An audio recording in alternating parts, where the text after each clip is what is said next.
Hello everyone, this is Matt with the Fundamental Investing Institute. Thank you for tuning in today. We're going to continue on our talks about the history of the Federal Reserve, and in the last video we discussed the Panic of 1907.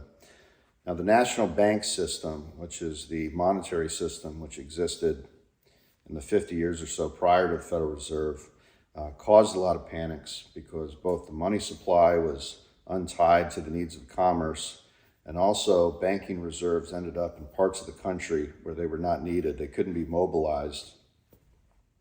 So the Panic of 1907 hits in the fall of 1907. And in 1908, you start to receive some congressional support for reform. And on May 30th, 1908, President Theodore Roosevelt signs into law the Aldrich-Vreeland Act. And what this act does is it establishes a National Monetary Commission.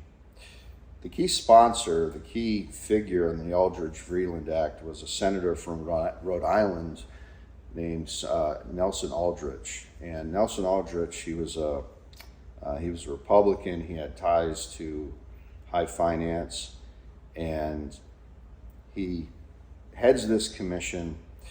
And this commission engages in a years-long study both of the American financial system, and they spent a lot of time studying central banks, particularly in Europe.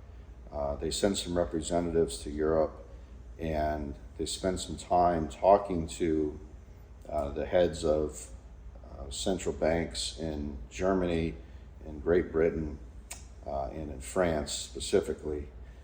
And something very interesting happens in the fall of 1910, which is Nelson Aldrich meets with some of his advisors, particularly from Wall Street, and they meet clandestinely off the coast of Georgia at Jekyll Island. It's a very exclusive, or was a very exclusive club, and they meet completely clandestinely. It's almost something out of a spy novel. The guise of the meeting was that they were duck hunting, but what they were really doing is created a blueprint for monetary reform. And they're doing so because they knew that the public was going to be very skeptical of the plan that was drafted by financiers, and they would prove to be right. But it's not until 1912 that the National Monetary Commission actually brings forth its report to Congress. At this time, Aldrich and his sponsors in their reform, they're starting to lose political backing. But the basic proposal is that they wanted a National Reserve Association that would have branches spread throughout the United States. And this National Reserve Association sort of became the blueprint of what became later. But as I said, they lost their political backing.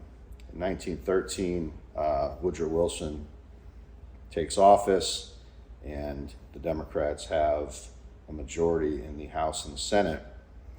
So the Aldrich Plan, the report of the National Monetary Commission, that essentially dies politically.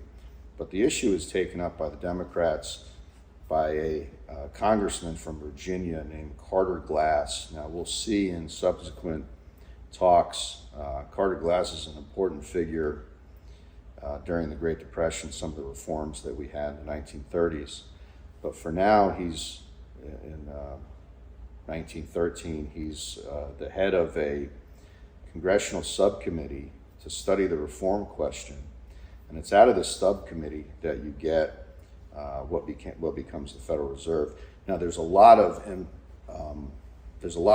from President Wilson as well, but it's Carter Glass and Wilson really building off of this plan from Nelson Aldrich and his committee and his advisors that becomes the Federal Reserve Act.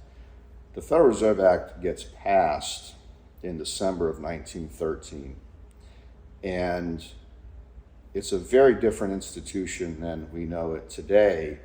It's 12 semi-autonomous reserve banks spread throughout the United States. There's some political influence as to where these banks get located, but they're in money centers spread throughout the country. And you really don't have a central leadership board. I mean, there was a Federal Reserve Board, but it was it didn't really control monetary policy the way it does now. So the Federal Reserve becomes operational in November of 1914. In subsequent videos, we are going to talk about the early years of the Federal Reserve and World War I and going into the Depression, and then eventually build up into the modern Federal Reserve, which we start to see in the 1950s.